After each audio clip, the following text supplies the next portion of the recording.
Hər birinizi salamlayıram və bugün sizinlə birlikdə ingilis dilində ismin quruluş və növləri haqqında danışacağıq. Azərbaycan dilində olduğu kimi, ingilis dilində də əşyanın adını bildirən əsas nitq hissəsinə isim deyilir, yəni noun. Gəlin baxaq görək ingilis dilində ismin quruluşca hansı növləri var. İngilis dilində isimlər quruluşuna görə 3 yerə bölünür. Simple nouns, yəni sadə isimlərimiz, derivative nouns, düzəltmə isimlərimiz və compound nouns, yəni mürəkkəb isimlərimizdir. Gəlin baxaq görək simple nounslar niyə bu cür adlanır? Simple nouns sadə isimlər yalnız bir kökdən ibarət olan isimlərimizdir. Yəni onların tərkibində hər hansısa söz düzəldici şəkilçi olmamalıdır. Gəlin nümunələrimizə baxaq. Book. Gördüyümüz kimi book, kitab sözü yalnız bir kökdən ibarətdir. Sözün tərkibində hər hansısa bir söz düzəldici şəkilçi görmürük. Və ya cat sözü. Cat sözünün də tərkibində hər hansısa söz düzəldici şəkilçi görmürük. Ona görə də bu sözlərimiz təbii ki, simple nouns, yəni sadə isimlər adlanır. İkinci qrupumuz derivative nouns, yəni düzəltmə isimlər.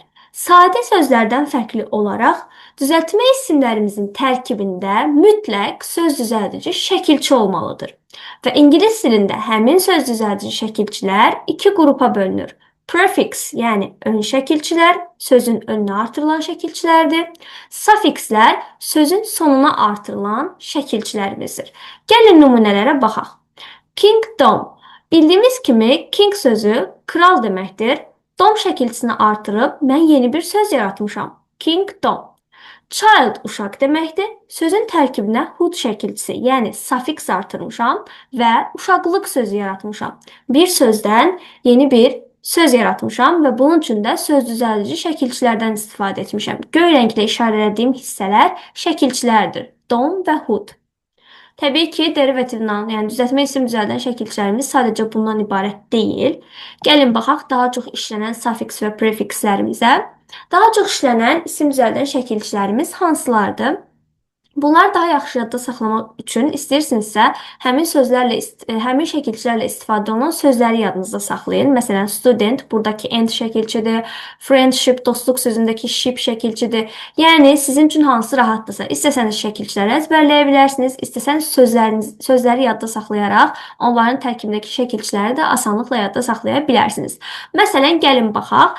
Marry evlənmək deməkdir, amma sözün tərkibinə age şəkilçisi artırmışam. Marriage, yəni feildən isim yaratmışam. Evlənmək sözündən age şəkilçisini artıraraq evlilik, feildən isim yaratmışam. Buradakı age düzəltmə söz düzəldən şəkilçidir.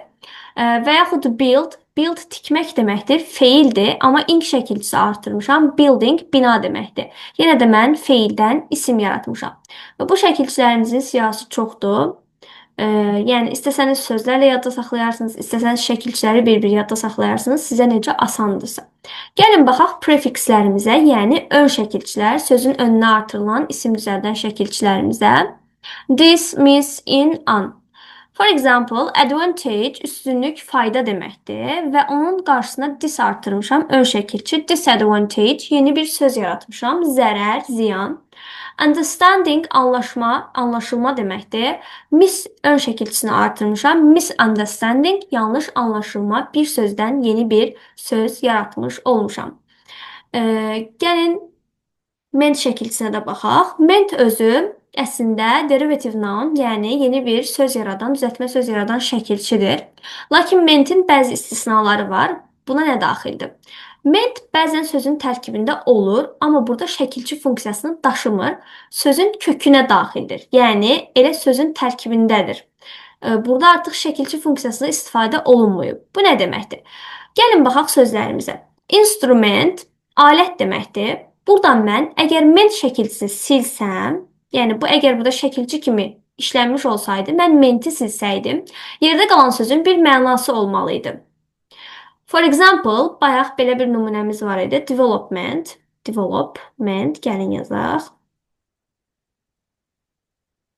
Burada biz ment şəkilçisini silsək, əziz şagirdlər, ment şəkilçisini silsək, develop sözü qalacaq. Develop özü inkişaf etməkdir.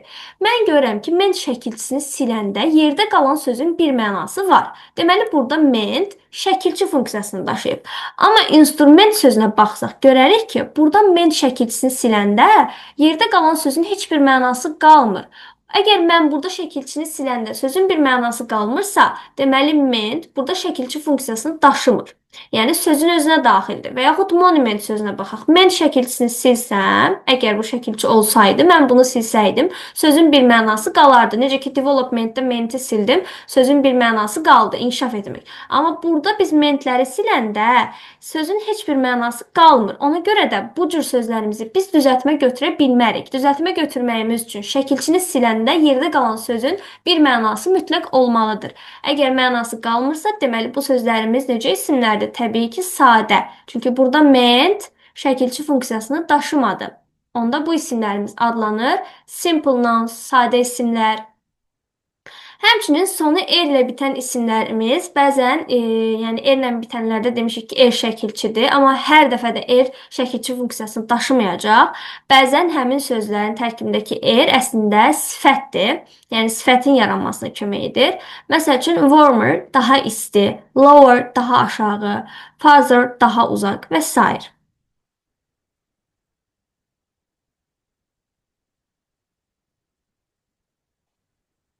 Növbəti hissəmiz compound nouns, yəni mürəkkəb isimlərdir. Bildiyimiz kimi, iki və daha artıq sözün birləşməsindən yaranan isimlərimiz mürəkkəb isimlər, yəni compound nouns adlanır. Gəlin nümunələrimizə baxaq. Book sözü bir sözdür, case sözü ikinci bir söz. Bu söz iki sözün birləşməsindən yaranıb, ona görə də təbii ki, compound nouns, yəni mürəkkəb isim adlanacaq. Bed sözü çarpayı bir sözdür, room otaq başqa bir sözdür. Bedroom təbii ki, iki sözün birləşməsindən yarandığı üçün mürəkkəb hesab olunacaq. Gəlin baxaq compound nounsların yazılma formalarına. Mürəkkəb isimlər yazılışına görə 3 qrupa bölünür. Bitişik yazılan mürəkkəb isimlərimiz var. Defislə yazılanlarımız var və ayrı-ayrı yazılan mürəkkəb isimlərimiz mövcuddur. Bitişik yazılanlar, məsələn, nümunə yazmışıq, bookcase.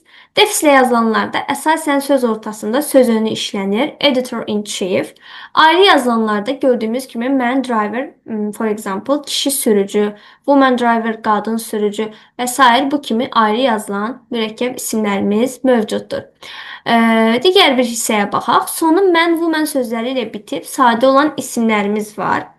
Gəlin onlara baxaq. Norman, deyə bilərsiniz ki, mən burada bir sözü, nor bir söz, xeyr. Görəcəksiniz ki, mən sözünü buradan ayırsaq, sözün heç bir mənası qalmır.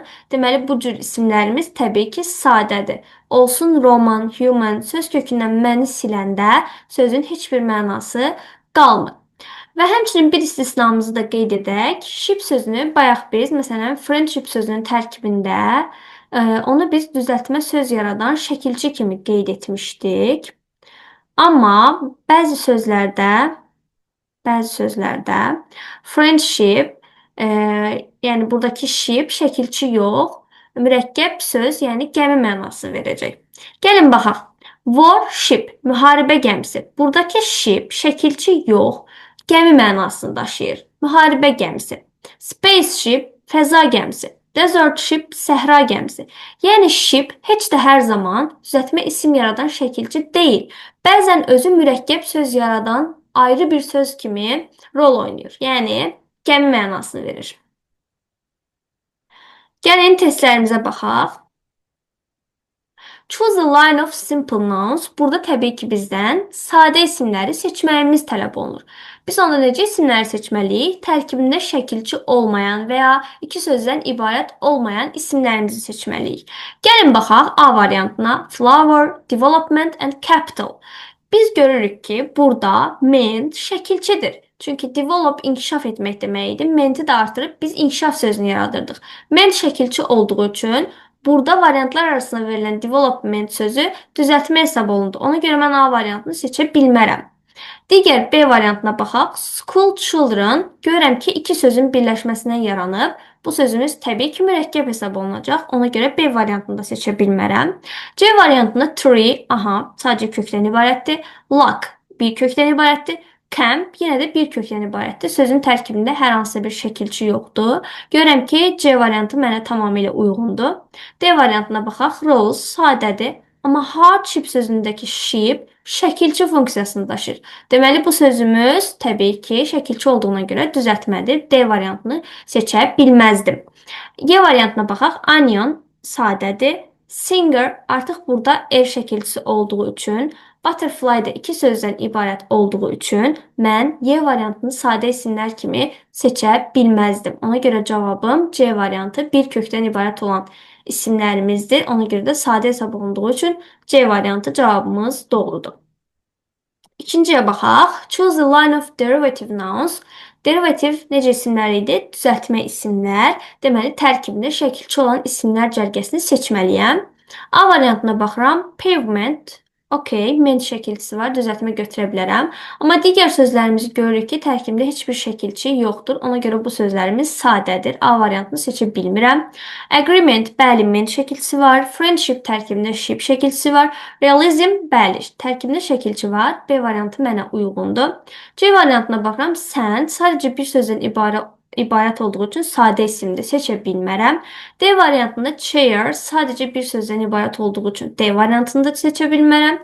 Y variantına baxaq. Operator, stop, city center, stop sadəcə kökdən ibarət olduğu üçün, tərkibində heç bir şəkilçi olmadığı üçün seçə bilmirəm. Həmçinin city center iki dənə sözün birləşməsindən yaranıb, ayrı-ayrı yazılan mürəkkəb isimlər sırasına daxildir. Ona görə Y variantını da seçə bilmərəm. B variantı isə mənə tamamilə uyğundur. Çünki hər bir sözün tərkibində söz düzəldən şəkilçi var.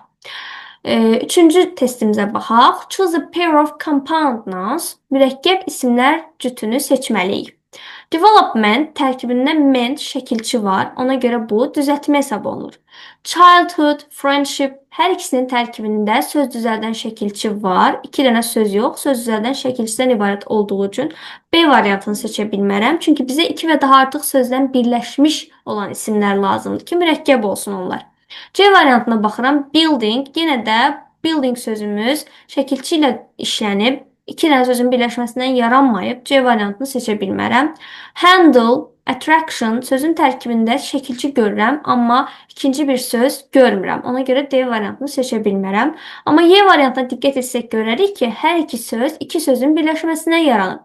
Water bir söz, fall digər sözümüz, step bir söz, father digər bir sözümüz. Yəni iki sözün birləşməsindən yarandığı üçün Y variantı mənə tamamilə uyğundur. Çünki mən mürəkkəb isimləri seçməli idim. İzahımız bu qədər. Düşünürəm ki, sizin üçün faydalı oldu. Bu cür videoların ardını izləmək üçün kanalımıza abunə olmağı, həmçinin yorum yazmağı unutmayın. Hələlik!